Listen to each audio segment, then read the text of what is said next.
اور آگے اللہ تعالیٰ فرماتا ہے آیت نمبر 201 میں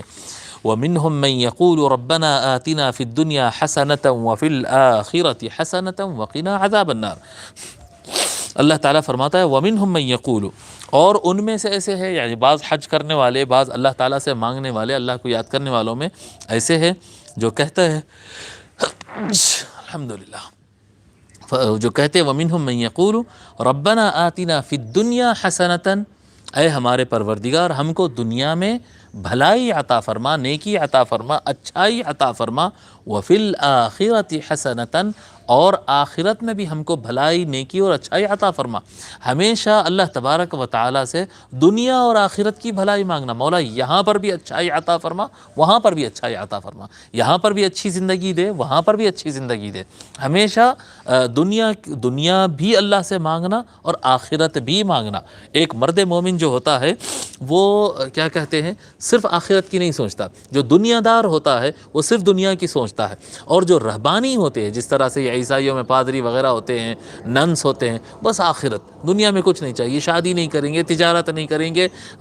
پاور نہیں حاصل کریں گے، کچھ نہیں، اس طرح سے مسلمان نہیں ہوتا۔ ایک مرد مومن دنیا میں بھی اچھی زندگی اور قوت اور عزت اور عظمت اور مال اور اچھی بیوی اور اچھی اولاد اور سب کچھ دنیا میں بھی وہ رکھے گا، اور آخرت کے لیے بھی اس کی دھن رہے گی، سارا کچھ جو ہے اس کی توجہ رہے گی۔ جیسا کہ حضرت بحر العلوم رحمۃ اللہ علیہ فرماتے، یعنی بڑی مشہور جملہ ہے، لا رہبانیت فی الاسلام، اسلام کے اندر کوئی رہبانیت نہیں ہے۔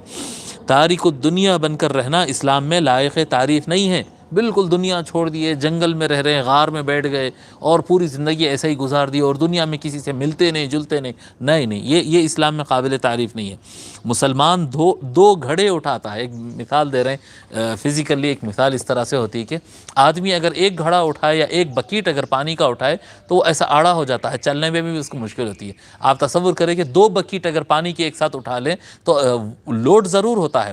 اس کے ہاتھ میں طاقت ہوتی ہے، جس کے پاس طاقت ہوتی ہے وہی 2 اٹھاتا ہے، وزن زیادہ ہوتا ہے لیکن چلنے والا بیلنسڈ رہتا ہے، بیلنسڈ۔ تو مسلمان کے ایک ہاتھ میں دنیا بھی ہوگی اور ایک ہاتھ میں آخرت بھی ہوگی، وہ چھوڑے گا نہیں، جی چھوڑے گا نہیں، وہ سیدھا تنا ہوا راستہ چلتا ہے، سیدھا چلتا ہے اور تنا ہوا مضبوطی کے ساتھ سیدھا راستہ چلتا ہے۔ الدنیا مزرعۃ الآخرہ، جی دنیا آخرت کی کھیتی ہے،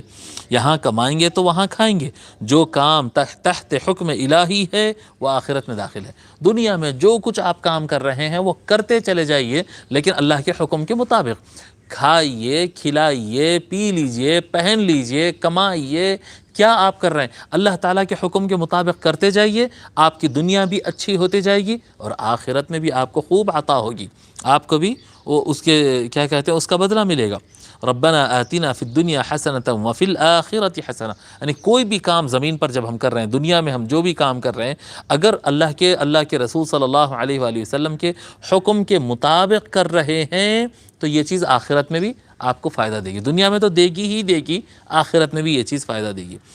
وَمِنْهُمْ مَنْ يَقُولُ، اور ان میں سے وہ بھی ہیں جو کہتے ہیں ربنا آتنا فی الدنیا حسنہ، اے ہمارے پروردگار ہم کو دنیا میں بھلائی عطا فرما، وفی الآخرۃ حسنہ، اور آخرت میں بھی بھلائی عطا فرما، وقنا عذاب النار، اور ہم کو آگ کے عذاب سے بچا لے، جہنم کے عذاب سے بچا لے۔